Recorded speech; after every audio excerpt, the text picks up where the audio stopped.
आरोप लगा देश के ऊपर कि भारत की पुलिस, भारत की व्यवस्था, भारत की सत्ता पार्टियां कभी मुसलमान को गृह मंत्री नहीं बनाती, क्योंकि उनको डर लगता है कि कहीं गद्दारी ना कर दे।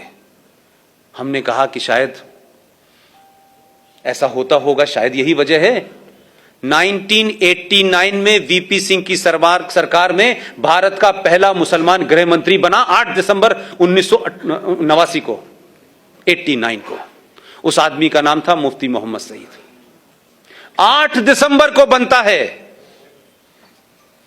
और 8 दिसंबर को और 19 जनवरी के बीच में भी महीना भी पूरा नहीं हुआ था, और 19 जनवरी को पूरे कश्मीर के अंदर से 5.5 लाख कश्मीरी हिंदू पंडितों को मार के, रेप करके, बच्चों को उछाल उछाल के मारा है। टीपालाल टकरू उनके सबसे बड़े इंटेलेक्चुअल थे, बहुत बड़े थे। उनका जब सड़क पे मर्डर किया गया तो मोटरसाइकिल घुमा रहे थे उसके पीछे चारों तरफ, और कह रहे थे कि किसी ने इस काफिर को पानी दिया तो उसको भी हम नहीं छोड़ेंगे।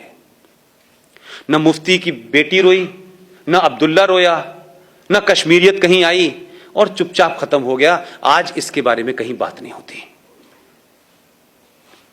और उसी दौर में यह कोई कोइंसिडेंस नहीं है, क्योंकि मैं उसी थॉट से सोचता हूं जिस थॉट में रहा हूं। आप उस थॉट से सोचते हैं क्योंकि आप सब समाज के लोग हैं, आपने वैसा नहीं देखा। उसी दरमियान भारत के गृह मंत्री की बेटी का अपहरण हो गया। कोई जरा पूछ के वहां जाए, बाहर के विदेशी पत्रकारों की रिपोर्टिंग पढ़ ले भाई, हिंदुस्तानियों पे तो यकीन नहीं है। खुद ही कराया। उसका कमिटमेंट देखिए अपने आतंकवाद के प्रति, अपने धर्म के प्रति, अपने एजेंडे के प्रति। देश के गृह मंत्री ने अपनी बेटी का अपहरण कराया, वो तो घर में थी। उसके बदले में आपने 4 आतंकवादी छोड़ दिए, बेटी बेड के नीचे से बाहर आ गई। ये कोई छुपी हुई बात नहीं है भाई। उसी दरमियान में एक साहब हैं, सेकुलर हैं, कांग्रेस पार्टी के राज्यसभा में लीडर ऑफ अपोजिशन है, उनका नाम है गुलाम नबी आजाद। अब ये मुझे पता नहीं है कि वो इस्लाम से आजाद हैं कि नबी के गुलाम हैं, या नबी के गुलाम हैं कांग्रेस से आजाद हैं, ये मुझे पता नहीं। उनके घर में भी उनका एक भतीजा गायब हो गया, और इतनी तेजी से हो रहा था, लग रहा था कि खट खट काम करना है। और क्या डिवाइस निकाली उन्होंने कि उनका भतीजा गायब हुआ, 27 आतंकवादी छोड़ दिए, शाम को भतीजा घर आ गया। एक और साहब हैं जिन्होंने वोट वाजपेयी के दरमियान दिया था, नाम जानते हैं? सैफुद्दीन सोज साहब। उनकी भतीजी गायब हो गई। ये ऐसे लग रहा था कि सबका एजेंडा कितना खूबसूरत है।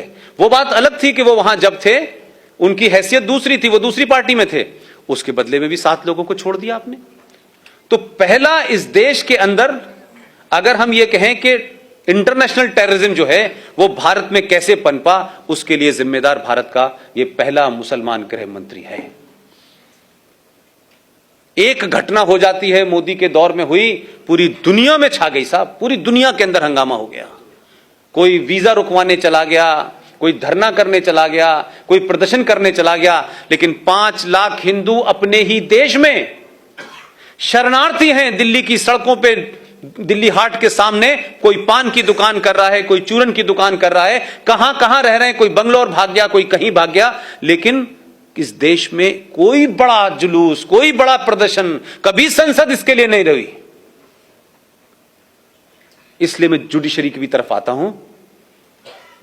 अभी कुछ घटनाएं इस देश में हो गई कि किसी ने अखलाक को मार दिया, किसी ने, गोरक्षक ने किसी को मार दिया। ये मैं इसलिए कह रहा हूं कि ये घटनाएं हैं, इसको आप अपने गूगल पे जाके सर्च करें। चंद घटनाएं हुई और चंद गुंडेलों की, और भारत के प्रधानमंत्री ने खड़े होकर कहा कि जो लोग इस तरीके की हरकतें कर रहे हैं वो गुंडे हैं, उनको पकड़ा जाना चाहिए, उन पे केस चलना चाहिए। लेकिन चंद घटनाओं से ये लिंचिस्तान बन गया।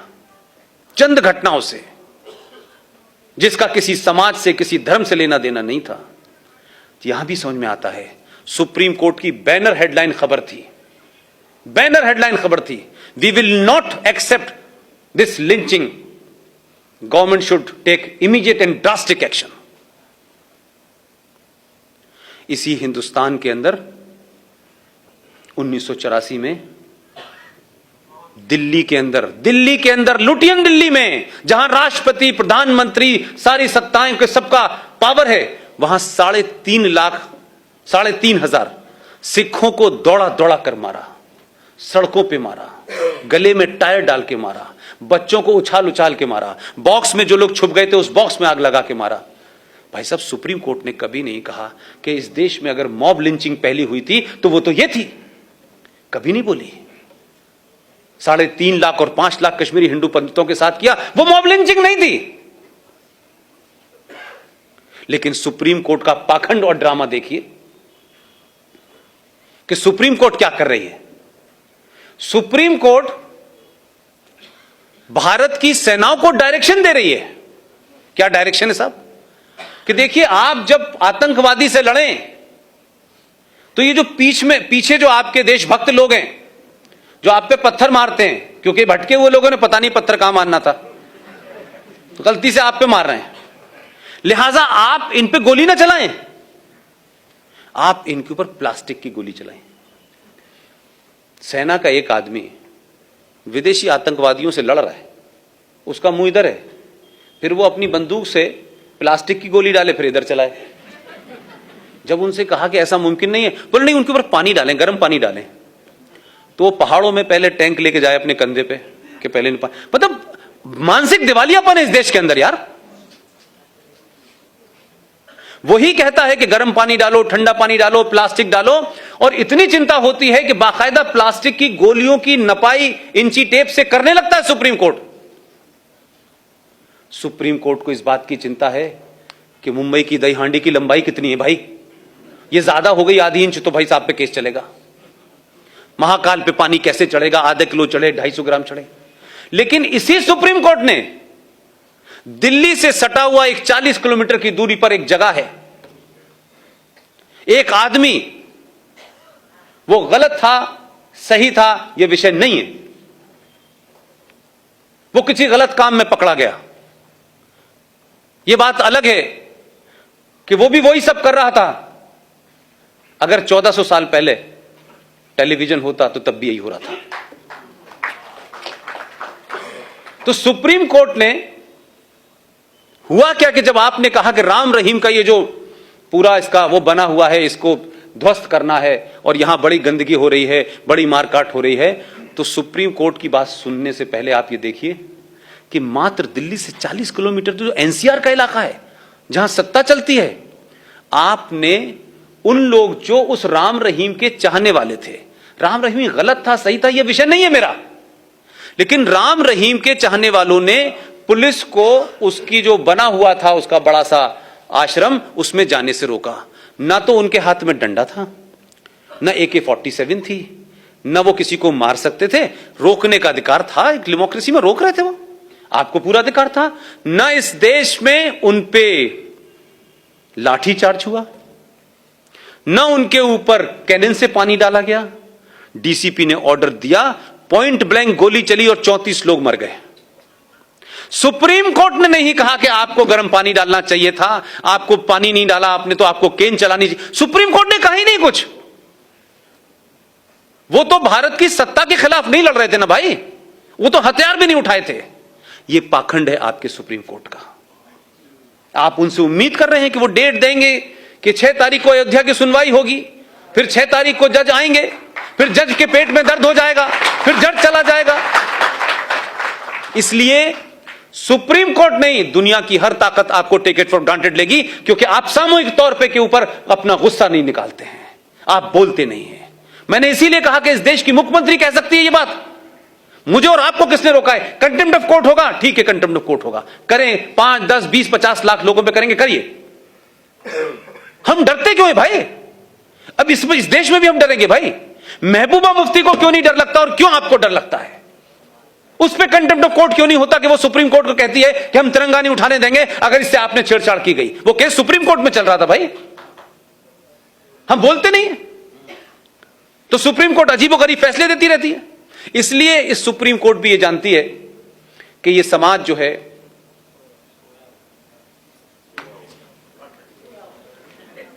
ये बात अलग है कि आप जाग गए, बाकी तो सो ही रहे ना।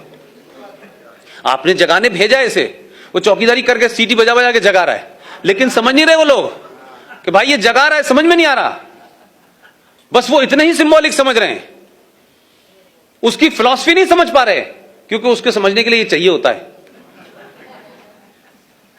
मैंने अभी कल परसों के भाषण में कहा, तब लोगों की समझ में आया कि अच्छा ऐसा है। मैंने कहा इसलिए कि आप पढ़ते नहीं हैं, आपको सब चीजें नजर आती हैं जो दिखनी चाहिए, जो नहीं दिख रही वो भी बहुत कुछ बदल रही हैं।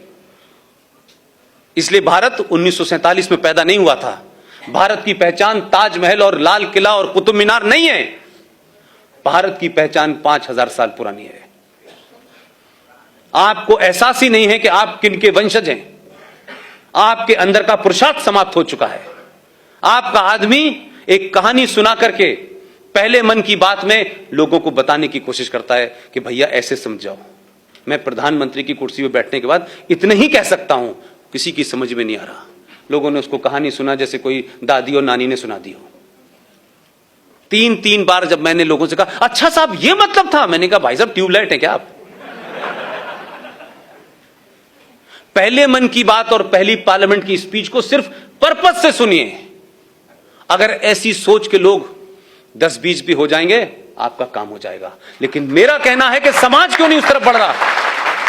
आप नैरेटिव क्यों नहीं निकाल पा रहे? ये आपको क्या दिक्कत है? आप बोल ही नहीं रहे।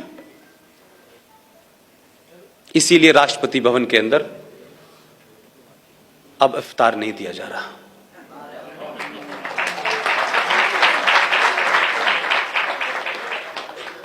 इसीलिए राष्ट्रपति भवन में आने वाले विदेशी मेहमानों को भोज के बाद ताजमहल की जो वो पहचान थी ना भारत की, क्योंकि हम लोग तो वहां ताज से चाय पी रहे थे, हमें क्या पता था ये पहचान भी बन जाएगी। वो दी जा रही थी कि ये भारत की पहचान है हर विदेशी आदमी को। एक कब्र, ताजमहल एक खूबसूरत कब्र है कि नहीं है? भाई दुनिया में कौन सा आदमी होगा कि आपके घर में कोई के भी एक कब्र अपने घर में जाके लग दीजिए? आप सोचो ना थोड़ी देर के लिए भाई। उसने कहा प्रणब मुखर्जी साहब से कि ये हम क्यों देते हैं, तो बोले ये तो परंपरा चली आ रही है। प्रणब मुखर्जी पहली बार मिल रहे थे, उन्हें पता नहीं है तो परंपरा तोड़ने का आदी है। अब उन्होंने कहा कि भाई ठीक है, बात खत्म हो गई। वो गए ही नहीं, वहीं राष्ट्रपति भवन में ही तय करके आया, वहीं के वहीं हिसाब करा उसने वहीं से अपनी टीम को बुलाया, राष्ट्रपति को बिठवाया, उनसे सिग्नेचर लिए और कहा कि अब दुनिया के सबसे बेहतरीन पब्लिशर जो है वो गीता बनाएगा और गीता भारत की पहचान दी जाएगी।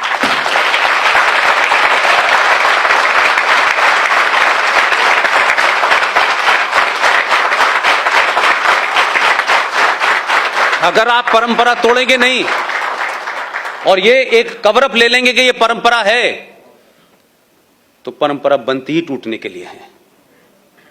शक्ति होनी चाहिए आप में। और ये ध्यान रखिए कि इतिहास में ये इतिहास तय नहीं करता कि कौन क्रूअल था, कौन जालिम था। इतिहास उन्हीं का लिखा जाता है जो जीते हुए होते हैं।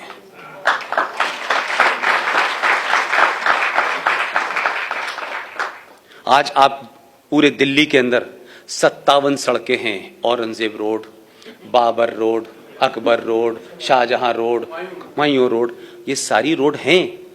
इन सब ने क्या किया आपको पता है? लेकिन इतिहास में जीते हुए थे, इसीलिए इनका इतिहास है। आप जब 2014 में जिस डॉक्टर को आपने जिताया, पहला आर्टिकल पढ़िए, वॉशिंगटन पोस्ट का एडिटोरियल पढ़िए। किसी ने पढ़ा? आप में से किसी ने पढ़ा? देखिए मेरे बीच में बैठे हुए हैं।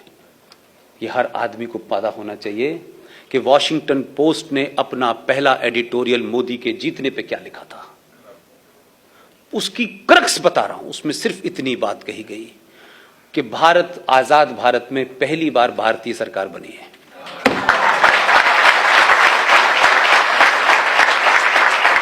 आप समझे न समझे, दुनिया जानती है आपको। वो जो दुनिया में यहां से कागज लेके गए और उसके बाद आज ये बना रहे हो, सब आप ही से लेके गए। आपने नहीं पढ़ा, दूसरे ले गए, आपकी समझ में नहीं आया। वो समझ रहे हैं कि क्यों ये भारतीय सरकार है, लेकिन इस देश के भारतीय नहीं समझ पा रहे कि ये भारतीय सरकार है। अभी तक जो सरकारें थी वो ट्रांसफर ऑफ पावर की थी, और अब तो इतना ओपन हो गया है कि अब तो तय हो चुका है कि आपके शहर का एक मुनीम भरूच में था, कल में एक मुनीम और एक महिला सारे आदर और इज्जत के साथ, दो ही लोग देश चला रहे हैं। 150 साल पुरानी पार्टी को खत्म कर दिया, उसमें जो लोग कांग्रेसी थे उन्हें समाप्त करके उसमें कैसे कैसे नमूने रखे गए हैं। राज बब्बर, राजीव शुक्ला, ये सब ब्रोकर हैं, क्योंकि वो महिला जानती है कि वो यहां से पैदल है। और चाटुकारिता में, चापलूसी में भारतीय आज भी उतने ही हैं जो 70 साल पहले थे। इस कमजोरी को ध्यान में रखते हुए वो पूरे लोगों को नचा रही है, और 10 साल तक आपके देश को उसने अंदर से खोखला कर दिया है। और उस मुनीम ने और उस महिला ने मिलके जिस बात का दर्द मुझे है, बाकी चीजें हैं जिसका दर्द मुझे है, वो मैं आपसे शेयर करना चाहता हूं। मुझे टिकट लेनी नहीं थी, ना मेरा कोई लेना देना।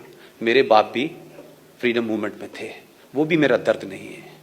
इस मुनीम ने और इस महिला ने, दो लोगों ने मिलके आधुनिक भारत के चाणक्य, 12-13 भाषाओं का ज्ञाता,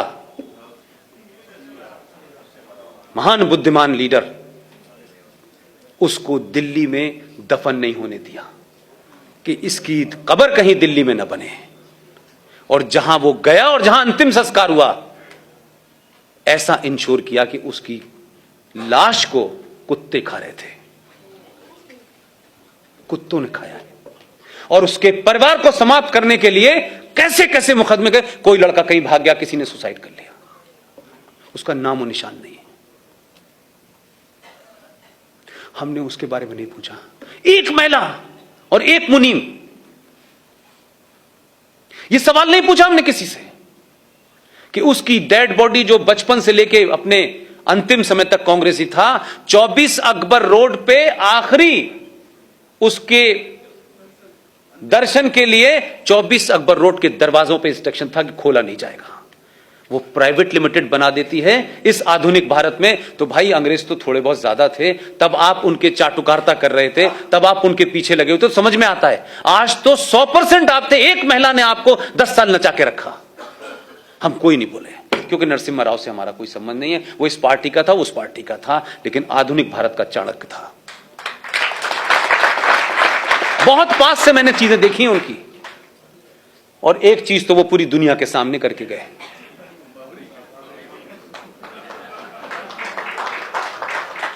जब इंस्ट्रक्शन दे गए, उसके बाद अपने कमरे में चले गए, और पहली और आखिरी बार उन्होंने 8 घंटे तक पूजा में बंद रहे। वो जब काम हो गया तो उन्होंने कहा मेरी पूजा पूरी हो गई। ये हिम्मत होनी चाहिए, कुर्सी का लालच नहीं होना चाहिए। आपको याद होगा कि कल्याण सिंह ने क्या करा था। He was chief minister. उस आदमी ने अपनी कुर्सी सुप्रीम कोर्ट के सामने दांव पे लगा दी। उसने कहा आप सजा देना चाहते हैं, दे दीजिए। जब वो सारा काम हो गया, सरकार गिर गई, आपने उसको हरा दिया। 4 राज्यों में सरकार गिरी, वापस नहीं आई। किस हिंदुत्व की बात करते हैं? किस मंदिर के लिए आप दीवाने हैं? किस मंदिर को बनाने के लिए आपको चिंता है भाई? हम अपने चरित्र को भी देखें भाई।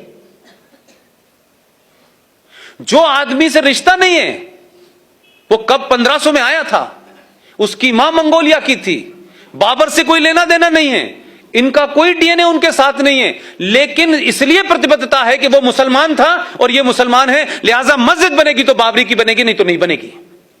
उनका कमिटमेंट यह है, और आपका कमिटमेंट यह है कि आपके आदमी ने अपने लिए सत्ता की कुर्सी लगा दी। सुप्रीम कोर्ट ने कहा आपको सजा मिलेगी, उसने कहा मैं सजा खाने के लिए तैयार हूं भगवान राम मंदिर के लिए। सरकार गिरी आपने, उसके बाद उसकी सरकार नहीं बनाई। इसलिए लोगों को लगता है, जो लोग कह रहे हैं मंदिर बनाओ मंदिर बनाओ मंदिर बनाओ, वो मंदिर तो बन जाएगा लेकिन 7 RCR का मंदिर गिर जाएगा। मेरे लिए वो मंदिर इंपॉर्टेंट है। इस मंदिर को तो फिर बना लीजिएगा। वो आधुनिक भारत का चाणक्य अपनी पूजा करके समाप्त कर गया, अब वहां मस्जिद नहीं बन सकती, इतना वो इंश्योर कर गया है। अब आप बनाएं, ये बनाएं, वो बनाएं, बनाते रहिएगा। जिस दिन इस मानसिकता से सत्ता पे बैठने वाले लोग तय करेंगे कि अगला दिन रहें या ना रहें, लेकिन इस देश में अपने समाज को 700 साल की गुलामी की मानसिकता से निकालने के लिए अगर कोई कीमत देनी है तो देने के लिए तैयार हूं, तब बात बनेगी। ऐसे नहीं बनने वाली बात। आज तो आपकी 20 राज्यों में सरकार है, मात्र 40 MP होने के बाद पूरे देश में हंगामा रहता है। हर छोटी छोटी बात पर नैरेटिव बन जाता है। हम नैरेटिव क्यों नहीं बनाते भाई? हम जगह जगह सवाल क्यों नहीं खड़ा करते? हम इन लोगों को क्यों नहीं पकड़ते जो जब घूम रहे हैं, ये NGO के पैसे पे जो पल रहे थे? सब काम मोदी का है, सब काम प्राइम मिनिस्टर करेगा, सब योगी करेगा, कुछ हम भी करेंगे कि नहीं करेंगे भाई? हमारी कोई जिम्मेदारी नहीं समाज के प्रति। लाइट चली गई यार, मोदी बड़ा पागल आदमी, क्या लाइट चली गई यार, बताइए क्या दिमाग? नहीं हटाओ यार। हम इतने बौने और छोटे हो गए। कितने लोगों ने कोशिश की। अभी JNU में 2 महीने पहले मुझे गलती से वहां बुला लिया था उन्होंने, सावरकर के एक उनकी पुण्यतिथि के ऊपर। मैंने उनसे कहा आप JNU में आइए, सावरकर के ऊपर 3 घंटे का जो नाटक बना है वो करिए, और वाइस चांसलर से कह के, मैंने कहा सावरकर की ये मूर्ति हम देख के जा रहे हैं, इसे जब दिल चाहे जब लगवा दीजिएगा। आप सोच सकते हैं JNU में हो सकता है? सावरकर के ऊपर 3 घंटे का प्रोग्राम हमने कराया।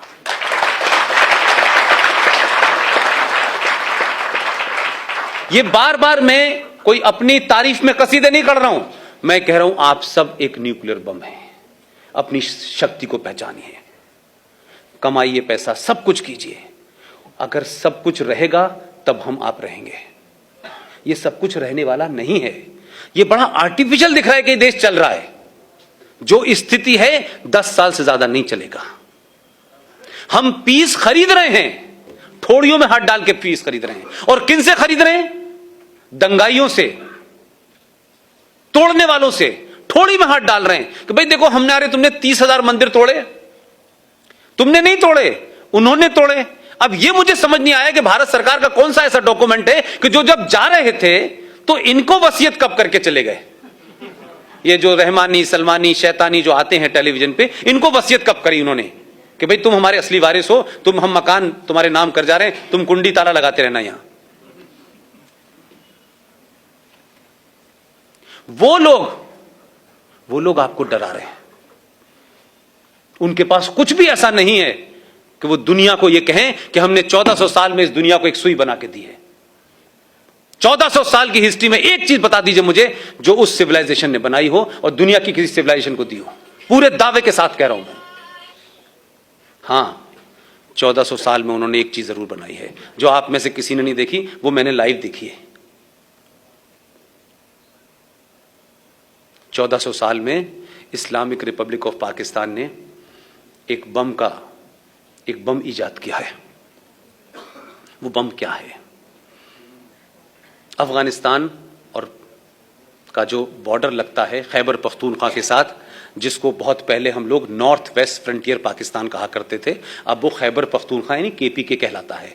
वो पठानों का इलाका है जहां से खान अब्दुल गफ्फार खां आया करते थे, जिनको आप सीमांत गांधी कहते थे, फ्रंटियर गांधी भी कहते थे आप। वो बॉर्डर वहां लगता है और वहां एक जगह है चमन बॉर्डर, जहां कोई जा नहीं सकता।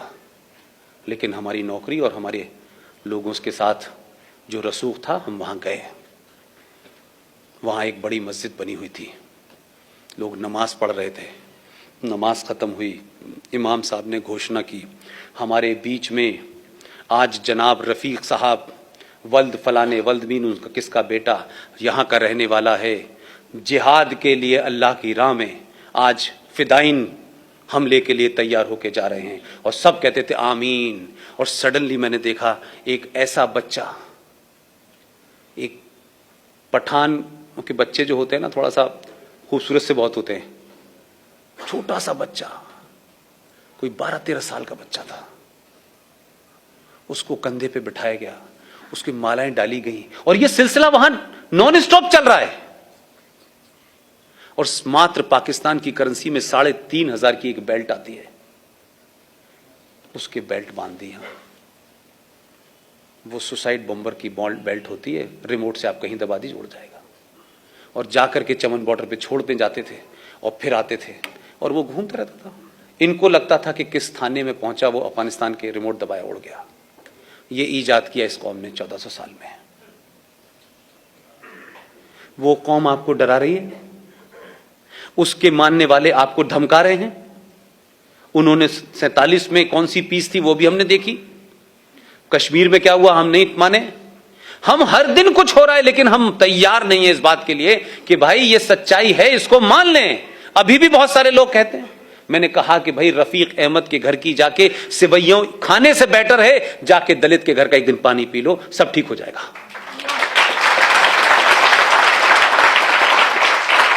आप इसलिए नहीं हार रहे कि आप में पुरुषार्थ की कमी है, इसलिए नहीं हार रहे। आप इसलिए हार रहे हैं कि आपने अपने ही लोगों को अपने ही कारणों से धीरे धीरे अलग कर दिया है। जो लोग जय भीम और जय मीम का नारा पूरे देश में लगा रहे हैं, मैं उनसे बड़े ईमानदारी के साथ चिल्ला के पूछता हूं। प्रकाश अंबेडकर बड़े नाराज हैं। उन्होंने कहा आप तो दलित नहीं, आप क्यों ऐसा कह रहे हैं। मैंने कहा दलितों की बात करने के लिए दलित होने की जरूरत थी, गांधी जी तो दलित नहीं थे। जो जिन्हा साहब मुस्लिम लीग के एक आदमी को जो बंगाल से जीतता था उसको अपने साथ लेके गए और कंधे पे हाथ रख के उन्होंने कहा कि इन ब्राह्मणों ने जो आपके साथ किया है वो हमारे साथ भी किया है, हम दोनों इनके मारे हुए हैं, लिहाजा हम दोनों को अपनी मुश्तरका ताकत पे यकीन करना चाहिए और आप पाकिस्तान चलिए, हम पाकिस्तान का आपको पहला लॉ मिनिस्टर बनाते हैं। वो बंगाल से चले गए, लॉ मिनिस्टर बने और लॉ मिनिस्टर के बाद जब उनको पता चला कि पाकिस्तान के अंदर 10% दलित था at the time of division, जब वो खबरें पढ़ते थे, जब वो देखते थे कि हर दूसरे दिन एक रेप हो रहा है, हर दूसरे दिन एक कन्वर्जन हो रहा है, हर दलित लड़की को उठाया जा रहा है, तो उस बीच में जिन्ना साहब तो अल्लाह को प्यारे हो गए। एक दिन वो रोने लगे और रोते रोते उन्होंने लियाकत अली खान जो पाकिस्तान के पहले प्राइम मिनिस्टर थे, जो अलीगढ़ यूनिवर्सिटी से गए थे, उनके सामने कहा कि मुझसे तो इतना वादा किया गया था, आज दलितों की स्थिति तो पाकिस्तान में बहुत खराब है। तो उनसे जो शब्द बोले गए, आप लोग गूगल पे जाइएगा और जोगिंदर नाथ मंडल पाकिस्तान के पहले लॉ मिनिस्टर का पूरा लेटर पढ़ लीजिएगा, आपको सच्चाई पता चल जाएगी।